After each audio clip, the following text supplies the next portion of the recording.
ನಿಮಗೆ ಯಾವ ರೀತಿಯಾದ ಮಾಹಿತಿ ಡೀಸೆಲ್ ಅಲ್ಲ ಇವಾಗ ಡೀಸೆಲ್ ಖಾಲಿ ಆಗಿದೆ ಅದರಲ್ಲಿ ಈಗ ಖಾಲಿ ಆಗಿದೆ ಪ್ರೆಸೆಂಟ್ ಖಾಲಿ ಆಗಿದೆ ಖಾಲಿ ಆಗಿದೆ ಖಾಲಿ ಖಾಲಿ ಆಗಿರೋದು ಅಂದ್ರೆ ಇಲ್ಲಿ ನಿಂತಿರೋದು ಗಾಡಿ ಏನಂತ ನಿಮ್ಮ ಮ್ಯಾನೇಜರ್ ಫೋನ್ ಮಾಡಿ ಹೇಳಿದ್ರೆ ಫೋನ್ ಮಾಡಿದ್ರೆ ನಮ್ಮ ಕೈಯಿಂದ ಹಾಕೊಂಬ ಡೀಸೆಲ್ ಅಂತ ಹೇಳ್ತಾರೆ. ಕೈಯಿಂದ ಹಾಕೋಬಾ ಅಂತ ಹೇಳ್ತೀವಿ. ಯಾಕೆ ಅವರು ನಿಮ್ಮ ಸಂಬಳದಲ್ಲಿ ಏನಾದ್ರು ಎಕ್ಸ್ಟ್ರಾ ಕೊಡ್ತಾರೆ ಡೀಸೆಲ್ ಹಾಕಿ ಅಂತ ನಿಮ್ಮ ಸಂಬಳ ಕೊಡ್ತಾರೆ ಇಲ್ಲ ಆ ಥರ ಗಾಡಿ ಓಡಿಸ್ಲಿಕ್ಕೆ ಮಾತ್ರ ಸಂಬಳ. ಆದರೆ ಈಗ ನೀವು ಡೀಸೆಲ್ ಕೈಯಿಂದ ಹಾಕೊಂಡು ನಿಮ್ಮ ಬಾ ಕುಂದಾಪುರಕ್ಕೆ ಅಂತ ಹೇಳ್ತೀವಿ. ಈಗ ಹೆಣ್ಮಕ್ಳ ಹತ್ರ ಎಲ್ಲ ಕೇಳಿ ಏನು ಸಮ ನಿಮಗೆ ಯಾವ ರೀತಿಯಾದ ಮಾಹಿತಿ ಡೀಸೆಲ್ ಅಲ್ಲ ಇವಾಗ ಡೀಸೆಲ್ ಖಾಲಿ ಆಗಿದೆ ಅದರಲ್ಲಿ ಈಗ ಖಾಲಿ ಆಗಿದೆ ಪ್ರೆಸೆಂಟ್ ಖಾಲಿ ಆಗಿದೆ ಖಾಲಿ ಆಗಿದೆ ಖಾಲಿ ಖಾಲಿ ಆಗಿರೋದು ಅಂದ್ರೆ ಇಲ್ಲಿ ನಿಂತಿರೋದು ಗಾಡಿ ಏನಂತ ನಿಮ್ಮ ಮ್ಯಾನೇಜರ್ ಫೋನ್ ಮಾಡಿ ಹೇಳಿದ್ರೆ ಫೋನ್ ಮಾಡಿದ್ರೆ ನಮ್ಮ ಕೈಯಿಂದ ಹಾಕೊಂಬ ಡೀಸೆಲ್ ಅಂತ ಹೇಳ್ತಾರೆ. ಕೈಯಿಂದ ಹಾಕೋಬಾ ಅಂತ ಹೇಳ್ತೀವಿ.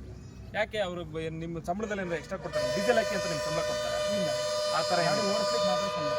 ಆದರೆ ಈಗ ನೀವು ಡೀಸೆಲ್ ಕೈಯಿಂದ ಹಾಕೊಂಡು ನಿಮ್ಮ ಬಾ ಕುಂದಾಪುರಕ್ಕೆ ಅಂತ ಹೇಳ್ತೀವಿ. ಈಗ ಹೆಣ್ಮಕ್ಳ ಹತ್ರ ಎಲ್ಲ ಕೇಳಿ ಏನು ಸಮ